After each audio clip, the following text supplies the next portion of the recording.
What up, Smart Rapper Gang? Here's an interesting story that I had to learn the hard way that I never thought. I was like, I need to tell them this story. Check this out. Believe it or not, blogs and playlists, they want to be the first people to have their hands on your song, especially if it's a song that's going to be considered hot. Because if they post it late, they look like they're not up on their game, they're not up on what's culturally significant, and they don't have a good enough taste to have chosen your song, or whatever song it was, before everybody else had already heard about it and talked about it. I learned this the hard way. I never thought that the timing of when I sent a song to a blog mattered. I just thought, if it's good, they'll post it. And you might think the same thing, so I want to help you learn. Here's the story. I had a really hot song that I was about to release, okay?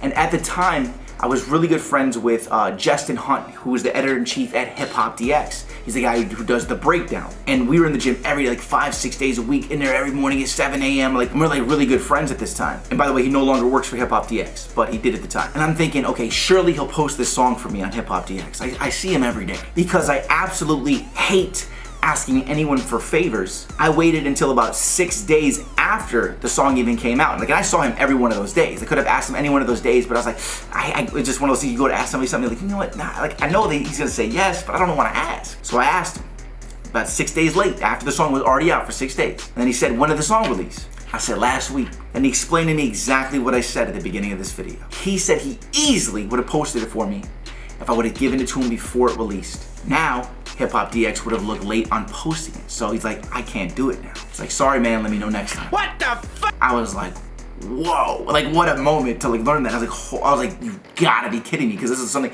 I had a relationship with, really thought I was gonna be able to do it. But then he schooled me on it. He's like, he's like, well, now you know. Don't do that. I was dumbfounded and I felt stupid. I felt so stupid, and that's another problem with procrastination.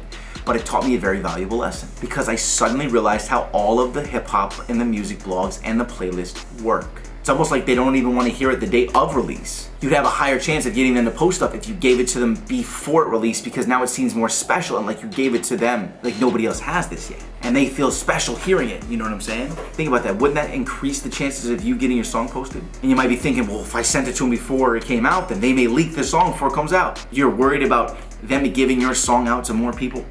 You're worried about them actually posting your song and giving you the exposure that you may not have gotten if they didn't post it? Shut up. It's free promotion either way. And there you have it, another moment in history where I screwed myself so that you could learn from my mistakes. You just got a little bit smarter. Make sure you follow me on Instagram for your daily chance to get shouted out to over 300,000 followers. Links are all below. Keep hustling, gang. I'll see you at the top. And don't forget to check out my new show and my new single. But links below for that too.